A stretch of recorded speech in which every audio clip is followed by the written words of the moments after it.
Company ਬਾਗ ਦੇ ਬਾਹਰ ਹੱਥ ਦੇਖਣ ਵਾਲਾ ਬੈਠਾ ਜਿਨ੍ਹਾਂ ਦੀਆਂ ਤੁਸੀਂ ਫਿਲਮਾਂ ਦੇਖੀਆਂ। ਉਹ ਤਾਂ ਫਿਲਮ ਘੱਟ ਦਿਖਾਉਂਦਾ, ਉਸ ਤੋਂ ਵੱਡੀ ਫਿਲਮ ਆ ਮੇਰੇ ਕੋਲ ਖੜੀ ਹੈ। ਤਾਂ ਫਿਲਮਾਂ ਹੀ ਹੋਈ ਗਈਆਂ। ਫਿਰ ਹੈਪਾ ਬਾਈਕ ਜਵਾਬ ਦੇ ਗਿਆ ਕੀ ਟ੍ਰੈਫਿਕ ਵਾਲਿਆਂ ਨੇ ਫੜ ਲਿਆ। ਇੱਧਰ ਉੱਤੇ ਦੇਖ, ਇੰਨੇ ਜਣੇ ਪਾਏ ਹੋਏ ਆ ਇੱਕ ਸਕੂਟਰ ਤੇ, ਚਲਾਨ ਹੋਣਾ ਤੇਰਾ। ਇੱਧਰ ਦੇਖ, ਇੱਧਰ ਉੱਤੇ ਦੇਖ, ਚਲਾਨ ਹੋਣਾ ਤੇਰਾ। ਹੱਸ ਨਾ, ਰੁਪਿਆ 2000 ਲੱਗਣਾ। ਜਾਨ ਨਹੀਂ ਮੈਂ ਦੇਣਾ ਅੱਜ ਨਹੀਂ ਮੈਂ ਜਾਨ ਦੇਣਾ। ਮੁੰਡੇ ਫੜ ਲਏ ਮਿੱਤਰੋ, ਮੈਂ ਨਾ ਇਹਨਾਂ ਦਾ ਲਾਇਸੈਂਸ ਬਣੇ ਆ ਦੇਖੋ ਤੂੰ ਕੈਮਰਾ ਫੜ ਰਿਹਾ, ਕੈਮਰਾ ਨਹੀਂ ਫੜਨਾ।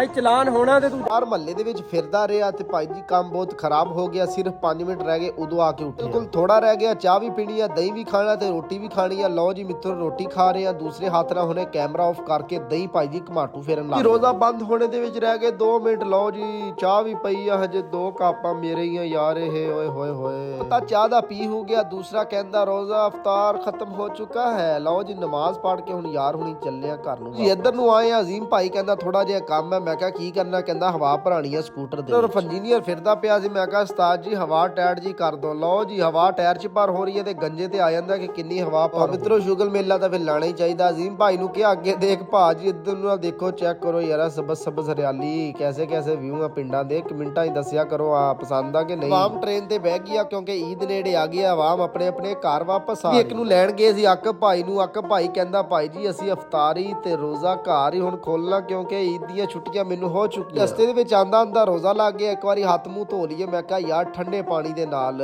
ਸਮਝ ਰਹੇ ਹੋ ਨਾ। ਆਖਰੀ ਸਾਵਾਂ ਸੀ ਇਹਨੂੰ ਥੋੜਾ ਜਿਹਾ ਪਾਣੀ ਦਾ ਘੁੱਟ ਲਵਾਇਆ ਇਹਨੇ। ਪੁੱਤਰੋ ਪਤਾ ਨਹੀਂ ਕਿੰਨੇ ਦਿਨ ਦਾ ਰੋਜ਼ਾ ਰੱਖਿਆ ਸੀ। ਆਇਲੀ ਦੇ ਜੇ ਹੈ ਹੀ ਨਹੀਂ ਸੀ। ਪੁੱਤਰੋ ਮਸਾ ਹੀ ਪਿੰਡ ਪਹੁੰਚੇ ਵਾਪਸ। ਚਲੋ ਖੈਰ ਪਹੁੰਚ ਤਾਂ ਗਿਆ, ਹੋਰ ਕੀ ਚਾਹੀਦਾ। ਆਖਰੀ ਆਰਾਮਗਾਹ ਜਿੱਥੇ ਤੁਸੀਂ ਤੇ ਮੈਂ ਇੱਕ ਦਿਨ ਆ ਜਾਣਾ। ਕਈਆਂ ਨੂੰ ਕਬਰ ਵੀ ਨਸੀਬ ਹੋਣੀ ਆ ਤੇ ਕਈਆਂ ਨੂੰ ਨਹੀਂ ਵੀ ਹੋਣੀ। ਲਿਹਾਜ਼ਾ ਯਾਰ ਨਮਾਜ਼ ਤੁਸੀਂ ਲਾਜ਼ਮੀ ਪੜਿਆ। ਆ ਮੰਗ ਲਈ ਸੀ ਕਬਰਾਂ ਤੇ ਸਾਰੀਆਂ ਤੇ ਹੁਣ ਮਿੱਤਰੋ ਯਾਰ ਇੱਥੇ ਕੋਈ ਬੂਟੇ ਸ਼ੂਟੇ ਰੱਖ ਦਈਏ ਕਬਰ ਤੇ। ਮਿੱਤਰੋ ਫਿਰ ਤੁਹਾਨੂੰ ਅੱਜ ਖੂਬਸੂਰਤ ਔਰ ਪਿਆਰਾ ਜਿਹਾ ਪਿੰਡ ਦਿਖਾਈ ਦਈ ਆਇਆ ਜੀ ਪੱਟੋ ਕਲੋਨੀ। ਉਹ ਸਾਹਮਣੇ ਜੀ ਹੈਗੀ ਆ ਜੀ, ਇਹ ਕਲੋਨੀ ਨਹੀਂ ਹੈ, ਪਿੰਡ ਇੱਥੋਂ ਸ਼ੁਰੂ ਹੋ ਜਾਂਦਾ। ਇੱਧਰ ਆ ਸੱਜੀ ਸਾਈਡ ਤੇ ਸਿੰਧੀ ਕਲੋਨੀ ਆ। ਉਹ ਸਾਹਮਣੇ ਸਾਡਾ ਘਰ ਖੜ ਕੇ ਨਾਲ ਹੀ ਆ ਦੇਖੋ ਜੀ ਆਬਾਦੀ ਸਾਡੀ ਤਕਰੀਬਨ ਪਿੰਡ ਦੀ ਆ 100 ਚੱਕ ਦੇ ਨਾਲ ਹੀ ਪਹੁੰਚ ਗਿਆ। ਉਹ 100 ਚੱਕ ਆ ਤੇ ਉਹ ਹੈਗਾ ਜੀ 99 ਚੱਕ। ਨਾਈਸ ਮੁੰਡਾ ਗੱਡੀ ਲੈ ਕੇ ਚੱਲਾ ਸੀ। ਮੈਂ ਕਿਹਾ ਨਾਈਸ ਮੁੰਡਾ ਜੀ ਗੱਡੀ ਤਾਂ ਤੁਹਾਡੀ ਗੰਦੀ ਆ। ਕਹਿੰਦਾ ਇਹਨੂੰ ਸਾਫ਼ ਕਰ ਦੋ। ਇਹਦੀ ਕਹਾਵਤ ਸੱਚੀ ਹੋ ਗਈ, ਜਿਹੜਾ ਬੋਲੇ ਉਹੀ ਕੁੰਡਾ ਖੋਲੇ। ਮਿੱਤਰੋ ਮੈਂ ਕਿਹਾ ਗੱਡੀ ਸਾਫ਼ ਕਰ ਲੈ, ਕਹਿੰਦਾ ਤੂੰ ਕਰ ਦੇ, ਤੈਨੂੰ ਕੀ। ਜਿਹੜੀਆਂ ਵੀ ਗੱਲਾਂ ਕੀਤੀਆਂ ਮਿੱਤਰੋ ਹੌਲੀ ਹੌਲੀ ਉਹ ਸੱਚ ਹੀ ਹੋ ਰਹੀ ਹੈ। ਨਾਈਸ ਮੁੰਡਾ, ਮੈਂ ਕਿਹਾ ਨਾਈਸ ਮੁੰਡਾ ਜੀ मोबाइल ਨੂੰ छोड़ो तो आप दरवाजा खोलो। ਕਹਿੰਦਾ ਚੁੱਪ ਕਰੋ, ਮੈਨੂੰ ਵਲੌਗ ਬਣਾਉਣ ਦੇ। ਮਿੱਤਰੋ ਗੱਡੀ ਮੈਂ ਬਾਹਰ ਤੇ ਆ ਮੈਨੂੰ ਕੀ ਕਹਿੰਦਾ, ਬਾਹਰ ਨਿਕਲ ਚੰਡ ਇਮਰਾਨ ਛੱਡ ਦੇ। ਹੁਣ ਇਹਨੇ ਵਲੌਗ ਕਰਕੇ ਮੈਨੂੰ ਮਾਰ ਲਿਆ। ਹੁਣ ਇਸ ਮੁੰਡੇ ਨੂੰ ਮੈਂ ਲੈ ਕੇ ਪਹੁੰਚ ਗਿਆ ਸ਼ਹਿਰ ਜੀ। ਪੁਰਾਣੇ ਪੁਲ ਦੇ ਕੋਲ ਖੜੇ ਆ ਇਸ ਟਾਈਮ। ਜਿਹੜੇ ਭਾਈ ਨੇ ਮਿਲਣਾ ਤੇ ਆਇਓ। ਮਿੱਤਰੋ ਸ਼ਹਿਰ ਪਹੁੰਚ ਗਿਆ। ਨਾਈਸ ਮੁੰਡੇ ਦੇ ਮੂੰਹ ਤੇ 13 ਵਜੇ ਆ, ਲੋਕਾਂ ਦੇ ਮੂੰਹ ਤੇ 12 ਵਜੇ 13। ਨਾਈਸ ਮੁੰਡੇ ਜੀ ਕੀ ਹੋਇਆ, ਟੈਨਸ਼ਨ? ਮਿੱਤਰੋ ਖਿਲਾਰਤੀ ਆ। ਨਾਈਸ ਮੁੰਡੇ ਕਿੱਧਰ ਜਾਣਾ?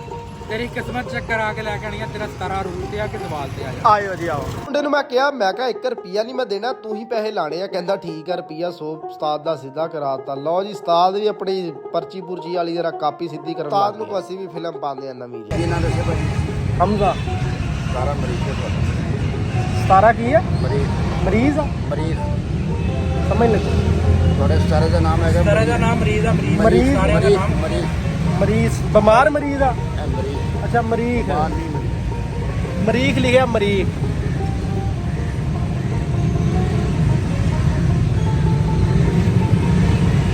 ਸਾਰੇ ਦਾ ਨਾਮ ਮੇਰੀ ਵੱਡੀ ਉਂਗਲੀ ਆ ਦੇ, ਆ ਉਂਗਲੀ ਤੇ ਲਿਖਿਆ ਜੀ ਮਰੀਖ।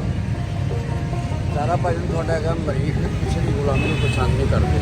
ਹਾਂਜੀ, ਕਿਸੇ ਦੀ ਗੁਲਾਮੀ ਨੂੰ ਪਸੰਦ ਨਹੀਂ ਕਰਦੇ। ਕਿਸੇ ਦੀ ਗੁਲਾਮੀ ਨੂੰ ਪਸੰਦ ਨਹੀਂ ਕਰਦੇ। ਮੌਜੂਦਾ ਤੁਹਾਡੀ ਕੋਈ ਸੋਚ ਹੈ, ਕੋਈ ਮਕਸਦ ਹੈ, 6 ਮਹੀਨੇ ਹੱਲ ਹੋਏ। 6ਵੇਂ ਮਹੀਨੇ ਹੱਲ ਹੋਏ ਇਨਸ਼ਾਅੱਲਾ। ਸਦਕਾ ਦੇ ਸਦਕਾ ਦੇ ਸਦਕਾ ਆਪਣੀ ਗੁੰਜਾਇਸ਼ ਮੁਤਾਬਕ ਚਾਲ ਜਮਰਾਤ ਦਾ ਦਿਓ, ਤੁਹਾਡਾ ਮਕਸਦ ਹੱਲ ਹੋ ਜਾਏ ਇਨਸ਼ਾਅੱਲਾ। ਦੁਸ਼ਮਣ ਦੇ ਗਾਲਬ ਰਹੋਗੇ। ਬਾਬਾ ਸ਼ਾਦੀਆਂ ਕਿੰਨੀਆਂ ਮੇਰੀਆਂ? ਸ਼ਾਦੀਆਂ 2। ਇਹਨੂੰ ਚੈੱਕ ਕਰਾ ਲਿਆ। ਦੂਜੇ ਬਾਬੇ ਕੋਲ ਬਾਬਾ ਜੀ ਮੇਰਾ ਹੱਥ ਦੇਖਿਓ।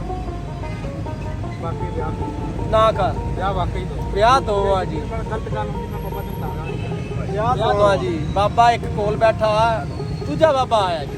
ਵਿਆਹ 2 ਆ ਜੀ। ਇਹ ਆ ਬਾਬੇ ਨੇ ਕਾਂਟੇ ਮਾਂਟੇ ਫੇਰ ਕੇ 100 ਰੁਪਿਆ ਸਿੱਧਾ। ਬਾਬੇ ਨੇ ਸੱਚ ਕਿਹਾ ਕਿ ਝੂਠ? ਯਾਰ ਬਾਬਾ ਵਿਚਾਰਾ ਵਿਹਲਾ ਬੈਠਾ ਸੀ। ਮੈਂ ਕਿਹਾ 100 ਰੁਪਇਆ ਬਟਾਏਗੇ। ਬਾਬੇ ਤੋਂ 100 ਰੁਪਇਆ ਬਟਾ ਕੇ ਆਏ।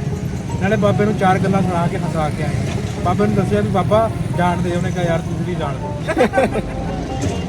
ਬਾਬੇ ਦੀ ਗੱਲ ਤੇ ਅਸੀਂ ਤਾਂ ਯਕੀਨ ਤਾਂ ਕੋਈ ਨਹੀਂ ਕਰਦੇ। ਵੈਸੇ ਹੀ ਬਾਬੇ ਨੇ ਫਿਲਮ ਛੱਡੀ, ਇੱਥੇ ਨਾ ਇਸ ਮੁੰਡੇ ਦਾ ਫੈਨ ਆ ਗਿਆ ਤੇ ਨਾ ਇਸ ਮੁੰਡੇ ਨੇ ਉਹਦੇ ਨਾਲ ਮੁਲਾਕਾਤ ਕੀਤੀ। ਭਾਈ ਜੀ ਛੱਲਾ ਲੈਣ, ਛੱਲਾ ਇੰਡੀਆ ਤੋਂ ਆਇਆ, ਇਹ ਮੈਂ ਹੀ ਮੰਗਵਾਇਆ। ਮੈਂ ਕਿਹਾ ਉਸਤਾਦ ਜੀ ਕਿੰਨੇ ਦਾ ਛੱਲਾ? ਛੱਲਾ ਪਸੰਦ ਆ ਗਿਆ, ਕਹਿੰਦਾ ਰੁਪਿਆ 100 ਦੇ। ਹੁਣ ਠੀਕ ਹੋ ਗਿਆ ਉਸਤਾਦ ਜੀ, ਹੁਣ ਛੱਲਾ ਪਸੰਦ ਆ ਗਿਆ, ਤੁਸੀਂ ਰੇਟ ਹੀ ਨਹੀਂ ਮੁਕਾ ਰਹੇ। ਇੱਕ ਹੋਰ ਫਿਲਮ ਆਉਣ ਲੱਗੀ ਅੱਗੇ ਜੀ ਇੱਥੇ ਨਗ ਚੈੱਕ ਹੋਣ ਲੱਗਾ ਜੀ। ਕਰੋ ਉਸਤਾਦ ਜੀ ਕਿਵੇਂ ਕਰਨਾ। ਫੁੱਲ ਬੈਕ ਆ, ਫੁੱਲ ਬੈਕ ਆ।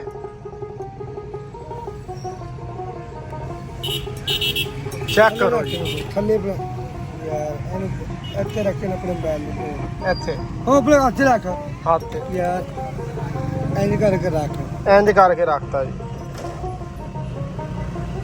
ਉਹ ਲਿਆ ਫੇਰ ਯਾਦ ਰੱਖੀ ਜਿਹੜਾ ਅਸਲ ਨਾਗ ਹੋਵੇਗਾ ਨਾ, ਬਿਲਕੁਲ ਵੀਡੀਓ ਬਣਾ ਤੇ ਜੋ ਮੈਂ ਅਸਲ ਜਿਹੜਾ ਨਾਗ ਹੋਵੇਗਾ ਦੋਸਤੋ, ਉਹ ਕਦੀ ਉਂਗਲੀ ਥੱਲੇ ਨਹੀਂ ਚੱਲੇਗਾ, ਉਹ ਉੱਤੇ ਰਹਿਣਾ ਮੋਬਾਈਲ ਦੇ ਦਰਵੇ।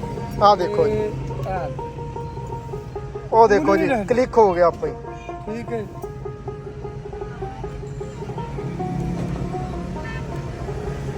ਉਹ ਦੇਖੋ ਇਹ ਸੰਧੂਰ ਕਿਉਂ ਲਾਇਆ? ਸੰਧੂਰ ਇਹਨੂੰ ਵਾਹ ਜੀ ਵਾਹ, ਗਿੱਦੜ ਸਿੰਘੀ ਚੋਂ ਕੱਢ ਕੇ ਸੰਧੂਰ ਕਿਉਂ ਲਾਇਆ ਇਹਨੂੰ? ਕੀ ਬਾਤ ਹੈ ਉਸਤਾਦ ਜੀ। ਜੋ ਮੈਨੂੰ ਮਰਜ਼ੀ ਉਹਦੀ ਫਿਲਮ ਫੜ ਲਈ, ਕਹਿੰਦਾ ਨਗ ਫੜ ਤੇ ਭਾਈ ਮੈਂ ਚੱਲਾ। ਚਲੋ ਫਿਰ ਮਿੱਤਰੋ ਆਪਣਾ ਖਿਆਲ ਰੱਖਿਓ। ਆ ਸੀ ਅੱਜ ਦਾ ਵਲੋਗ। ਨਮਾਜ਼ ਕਾਇਮ ਕਰਿਓ। ਪਾਕਿਸਤਾਨ ਜ਼ਿੰਦਾਬਾਦ।